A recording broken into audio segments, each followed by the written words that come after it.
Berger in giving these riders something truly exceptional to experience under the guidance of the Montague Trails chairperson, myself and Sale. They've also had Kamintat and Chris Birkin have driven the trail network here brilliantly. Absolutely fantastic to see. Yep. So riders suffering all the way through this. This is Andrin Billy and Lorenzo Trinchieri also being rocked back by some technical issues, finding themselves further back off the pace in that elite men's group. Amateur riders heading out and getting to grips with what the Absa Cape Epic is all about, particularly those newbies. And there are a huge portion of this field embarking on their first Absa Cape Epic journeys here. And after the prologue, that would have settled the nerves, got the legs firing and got everyone settled into it. Then the drive out to Montague would have given them time to contemplate what lies in store for the next 7 days as this race truly now comes home and tests every single one of these riders as the marathon stages are the focus for the next 7 days of racing. Elite men charging through the succulent Karoo area. Mark Pritson on the front for Honeycomb 226s as they headed on to Koos's roller coaster. Absolutely wonderful section of single track. And again, credit to the trail building crew here who've done an immensely impressive job in carving these wonderful trails out of the rocks and bush here to give mountain bikers an absolute treat. Montague Trails over the years have dipped and faded, and now they're back, and they really are back in no uncertain terms, because look at this wonderful, wonderful maze of trails that these riders can enjoy. And the long line of the elites, those early kilometers, almost 24 kilometers up to that first water point, was fairly sedate in some senses. And then we started to see an uptick in the tempo as the Canyon team of Luca Schwartzbauer and Sam Gaze and the Willia Vittoria team of Luca Braido and Simone Avendetto got to the front. Never far from the front was Mark Pritson. Neither his partner, Felix Stili of the Honeycomb 226s, was never anywhere close to Mark Pritson, predominantly further back in this field, of some concern for the South African champion. The yellow jerseys at this stage keeping themselves nicely positioned as they headed towards the first climb. And then we saw a little bit of drama early on, because that is the Canyon team dropping off that lead group and finding an issue with their mechanical, with their chain, and perhaps a drop chain for Luca Schwartzbauer. Sam Gaze as well, right in there. And these are a pair who were 5th overall going into today's stage.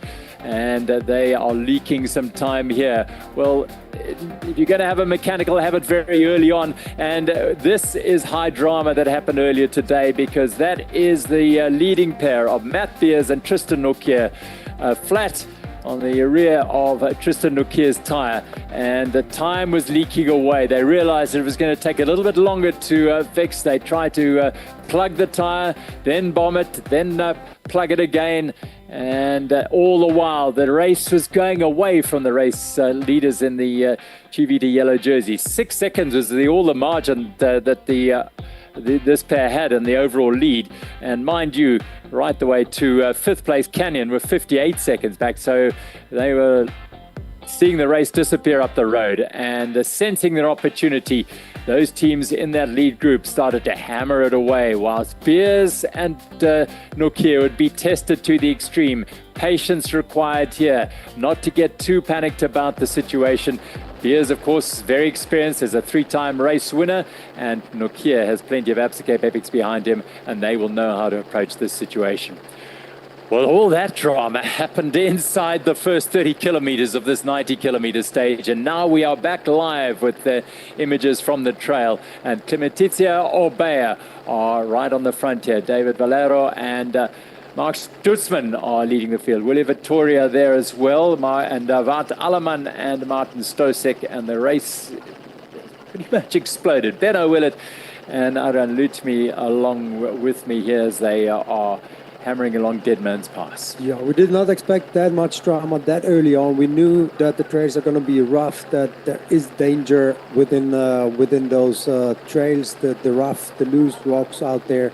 But that it happened that early on, we did not expect. Normally the speed is kind of like normal at that time. Yes, they ride fast, but there was so much drama already early on. Like you see, you're right there at the front. You have a mechanical. Kenyan team is about 50 seconds down. Imbuka team, Specialized Imbuka team, they're now like 3.5 minutes down, and it's halfway through the stage. So, like you mentioned earlier,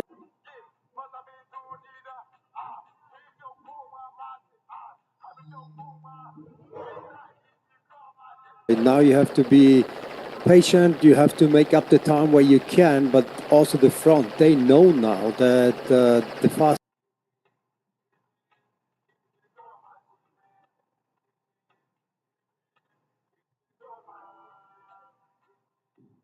they go, the quicker they split the front group, the more time they're going to make on the ones behind, because they need to pass, and passing on those terrains is very dangerous. Like you have the single track, but then also on the 4x4 tracks going down or up, you can see you lose the main line, the clean line, and the danger of puncturing or having a mechanical is right there. I mean, Tristan had a puncher going up the hill, not something that you would expect, and the main thing was just not being on the clean line. One of those little sharp rocks puncturing side, cutting the tire, and there you are. Find yourself from right at the front all the way. And they actually had to swap the wheel. They couldn't fix it themselves. It wasn't quick enough. Luckily, the backup team was right there, swapped the wheels, and now it's pretty much their problem to get to the next tech zone and figure it out. Yeah, they took a wheel from Jaden Turlow's bike as he and Lurthusen arrived. In fact, Marco Hubert had arrived there before, but they allowed him to ride on. You never know where you might need him further up the road, so they used their second of their support teams as support. So we've got, as we can catch our breath now in this race, it is a fascinating battle going on up front. Climatizio by David Rolero and Mark Stutzman in there. Luca Brido and Simone Avondetto, William Vittoria, who was 6 seconds behind on overall standings. And also in there are the Buff BH team of Art Alleman and his partner, Martin Stosek. Just a quick look at the splits at 38 kilometers of the 90 kilometers. And you can see there that the race leaders are nowhere in that group at this stage, because they did lose 3.5-4 minutes. So a real test for Matt Beers and Tristan Nokier's racecraft and their combination. It's a new combination in terms of this race, the Absa Cape Epic, because Beers, his original partner, was Keegan Svensson and had to withdraw, so to accommodate Tristan Nokier. But, well, today they might not. Long way to go before, but it's going to be a tough ask for them to retain those today. The good thing is, for the South African fans out there of Matt Beers and Tristan Nokier, if you want the mechanical, you want it as early as possible in the race. So hopefully they got that out the way. 6.5. Very plenty of ground to make up that time, so don't lose your hope.